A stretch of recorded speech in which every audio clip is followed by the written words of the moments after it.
Angelica एक psychiatrist थी और उसे हाल ही में करीबी गांव कटहरी के एक पागल खाने में मरीजों के इंस्पेक्शन के लिए जाना था। हालांकि वो इससे पहले कभी वहां नहीं गई थी, लिहाजा उसे यह दौरा बेहद अजीब लग रहा था, मगर अधिकारियों का फरमान था। ऐसे में मजबूरन वो देर रात कटहरी गांव के लिए रवाना हो गई। रास्ता बेहद सुनसान था और चारों तरफ तन्हाई का आलम। कार ड्राइव करते हुए एंजेलिका बस उस गांव के नजारों को देख रही थी। तभी अचानक रास्ते के बीचों बीच एक शख्स नजर आया। एंजेलिका ने कस के ब्रेक मारा और गाड़ी घसीटती हुई पहियों के साथ रुक गई।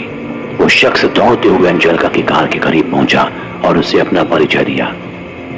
भीम साहब, मैं राजू कटहरी गांव के पागल खाने में ही काम करता हूँ, आपको लेने आया हूँ। ठीक है, चलो, कहाँ चलना है? एंजेलिका ने जवाब दिया। वहां से करीब 300 मीटर की दूरी पर ही पागल खाना था। देर रात एंजेलिका और राजू पागल खाने पर पहुंच गए। अंदर दाखिल होते ही एंजेलिका बड़ा खौफ महसूस करने लगी थी। अंदर का माहौल किसी जेल नुमा था। पागल खाने के अंदर पागल कैद में थे। आधी रात भी उन्हें चैन नहीं था। पूरा पागल खाना चीख से गूंज रहा था। वो रात जैसे तैसे एंजेलिका ने गुजार दी। अगले दिन पूरे पागल खाने का इंस्पेक्शन किया गया। इंफ्रास्ट्रक्चर सहित बाकी चीजें बिल्कुल ठीक थी, मगर मरीजों का बर्ताव बहुत अजीब था। एंजेलिका ने शुरुआत में कुछ मरीज ऐसे देखे जो बस दीवार को एकटक घूरते और नोचते। कुछ मरीज आपस में लड़ रहे थे, लेकिन पागल खाने के नीचे एक तहखाना था, वहां भी कुछ मरीजों को कैद किया गया था। जब एंजेलिका ने वहां जाने की इच्छा जाहिर की तो पागल खाने के बाकी स्टाफ ने उसे इनकार कर दिया।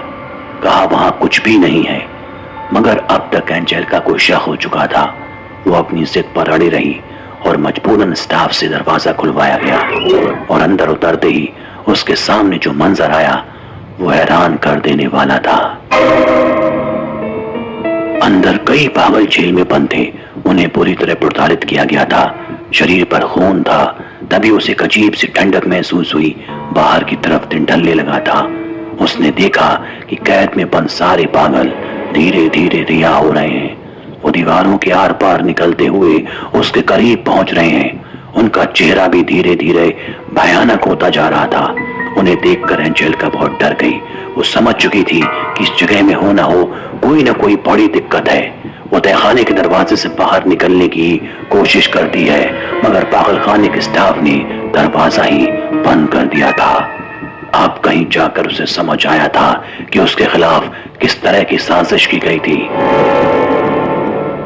अब पूरी रात उसे उन डरावने पागलों के बीच गुजारनी थी।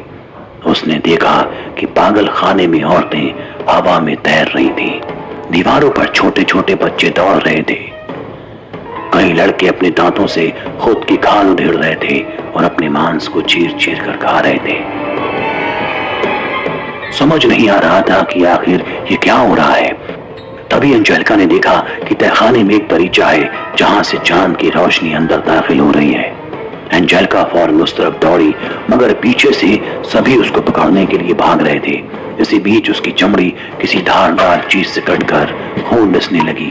तभी सारे पागल उस खून को चाटने लगे और यही मौका देख वो दरीचे को तोड़कर उसमें से कूदकर उस पागल खाने से आजाद हो गई। पूरी रात वो भागती रही, जंगलों के बीच दरख्तों के नीचे छुप गई और अगली सुबह उसकी आंख खुली। आसपास गांव के लोग थे। उन्होंने एंजेलिका को अपनी ऑफिस पहुंचाया, जहां उसने अधिकारियों से बीती रात हुए उस वाकये को साझा किया। अधिकारियों ने बताया कि दरअसल वो पागल खाना कई साल पहले आग में जलकर खाक हो चुका है, जिसमें कई मरीजों की मौत हो गई थी। लेकिन जिस पागल खाने के इंस्पेक्शन के लिए तुम्हें जाना था वो तो यहाँ से काफी दूर है।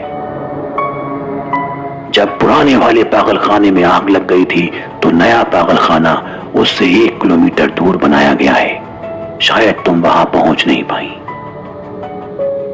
एंजेलिका सब समझ चुकी थी कि रात में जो राजू नाम का शख्स आया था वो पुराने पागल खाने का कर्मचारी था। अधिकारियों ने उसे बताया कि राजू भी वहां जलकर मर गया था।